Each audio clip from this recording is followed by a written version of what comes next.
아침에 나로 주의 인자한 말씀을 듣게 하소서. 성도 여러분 안녕하세요. 토요일입니다. 오늘도 하나님의 사랑이 여러분들의 삶의 자리에 가득하기를 간절히 소망합니다. 말씀 한 곡 봅니다. 열왕기상 10장 14절부터 29절까지의 말씀을 봉독해 드립니다. 솔로몬의 세입금의 무게가 금 666달란트요 그 외에 또 상인들과 무역하는 객상과 아라비아의 모든 왕들과 나라의 고관들에게서도 가져온지라.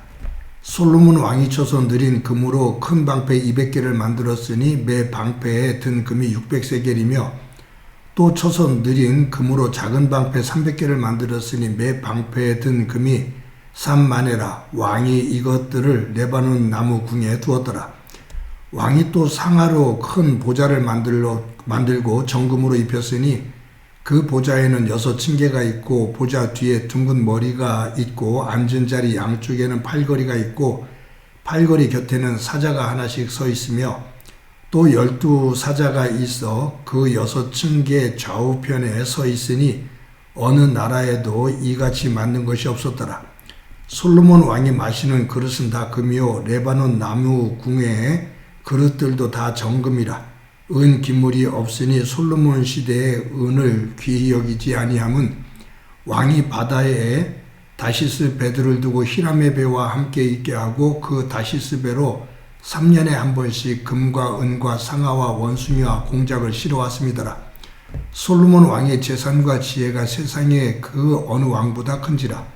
온 세상 사람들이 다 하나님께서 솔로몬의 마음에 주신 지혜를 들으며 그의 얼굴 보기를 원하여 그들이 각기 예물을 가지고 왔으니 곧 은그릇과 금그릇과 의복과 갑옷과 향품과 말과 노새라. 해마다 그리하였더라. 솔로몬이 병거와 마병을 모음에 병거가 1400대요 마병이 12,000명이라. 병거 성에도 두고 예루살렘 왕에게도 두었으며 왕이 예루살렘에서 은을 돌같이 흔하게 하고 백향목을 평지에 뽕나무같이 많게 하였더라. 솔로몬의 말들은 애굽에서 들여왔으니 왕의 상인들이 값주고 산 것이며 애굽에서 들여온 병거는 한 대에 은 600세겔이요 말은 한 필에 150세겔이라. 이와 같이 햇사람의 모든 왕과 아람 왕들에게 그것들을 되팔기도 하였더라. 아멘. 솔로몬이 왕이 된 다음에 하나님 앞에 일천번제를 드리죠. 그 모습을 기뻐하신 하나님께서 꿈속에 솔로몬에게 나타나셔서 그의 소원을 묻고 솔로몬이 아버지 다윗처럼 나라를 잘 다스릴 수 있는 지혜를 달라고 하나님 앞에 간구합니다. 그때 하나님께서 솔로몬에게 그와 같은 지혜를 주시겠다고 약속하시죠.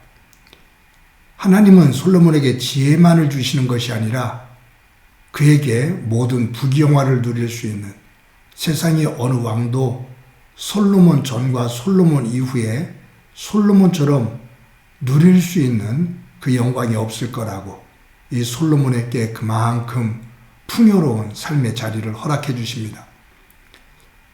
하나님은 솔로몬에게 약속하신 그 약속을 지키셨습니다.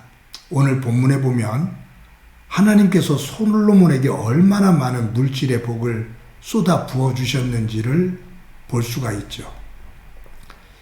솔로몬의 부요함은 부요함으로 그치지 않고 한편에서 보면 너무 사치하는 것이 아닌가 할 정도로 풍요로운 삶을 살았습니다.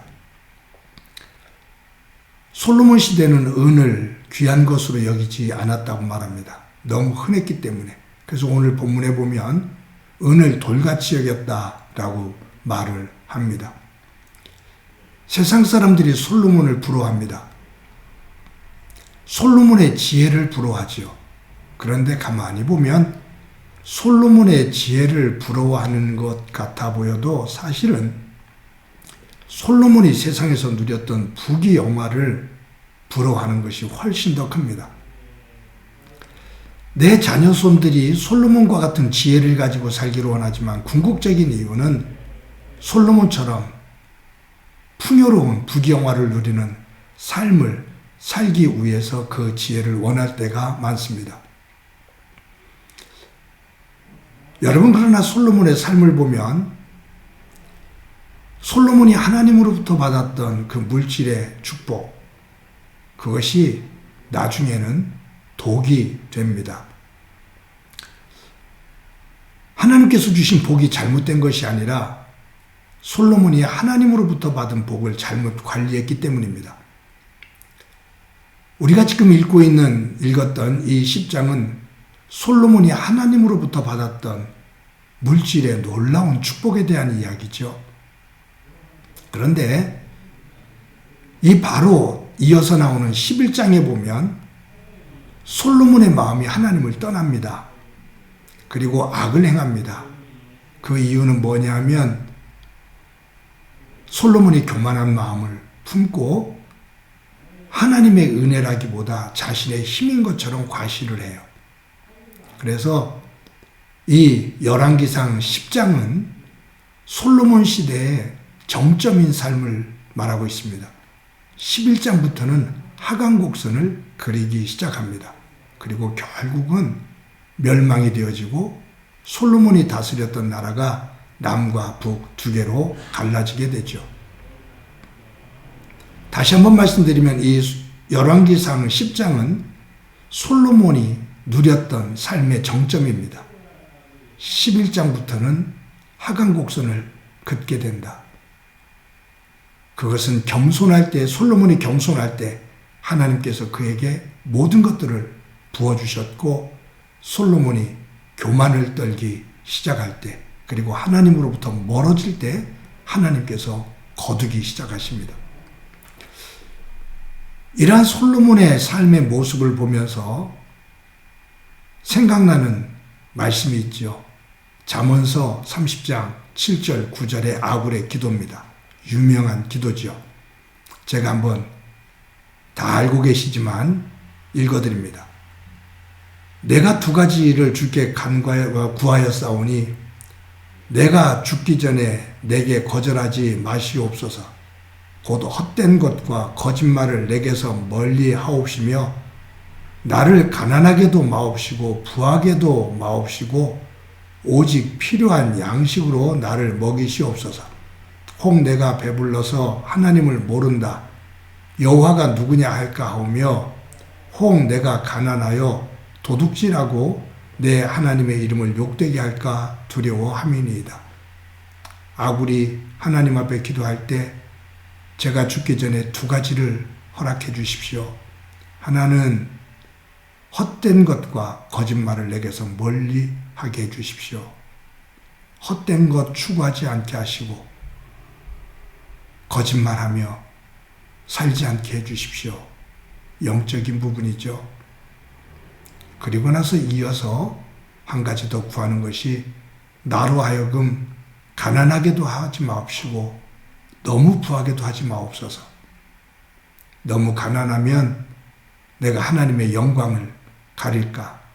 남의 것을 도둑질해서 하나님의 영광을 가릴까 두렵고, 너무 부해서 내가 그것을 가지고 자랑을 하다 하나님을 모른다 할까 내가 두렵사오니 하나님 너무 가난하게도 너무 부하게도 하지 마시고 하나님의 은혜를 깨닫고 하나님을 섬기며 살 수 있을 만큼 남의 걸 풀어가지 않고 조금이라도 베풀며 살 수 있는 삶을 허락해 주옵소서 기도하는 거죠.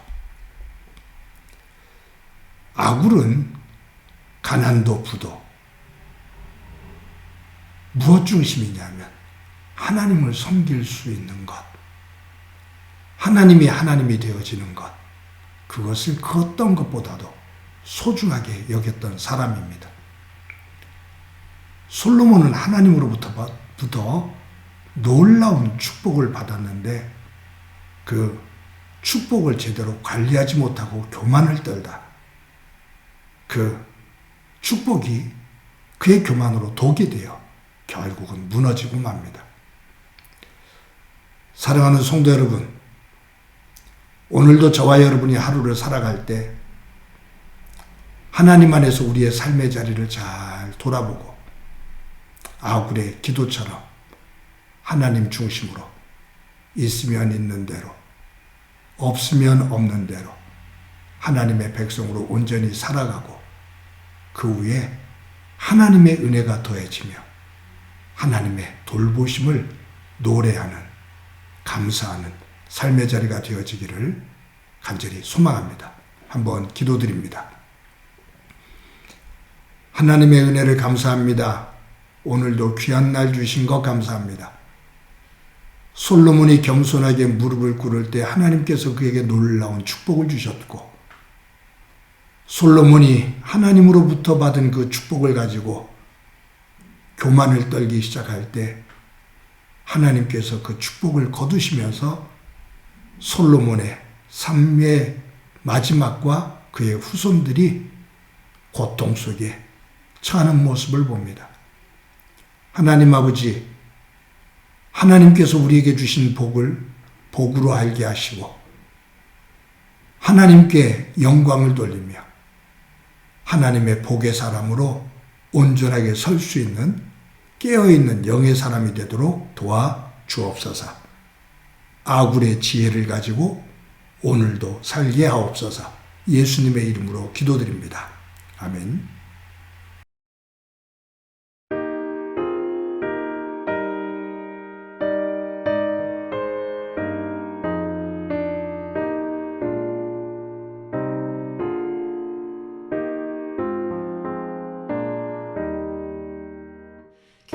겸손히 주를 섬길 때 괴로운 일이 많으나 구주여 내게 힘 주사 잘 감당하게 하소서. 인자한 말을 가지고 사람을 감화시키며 갈 길을 잃은 무리를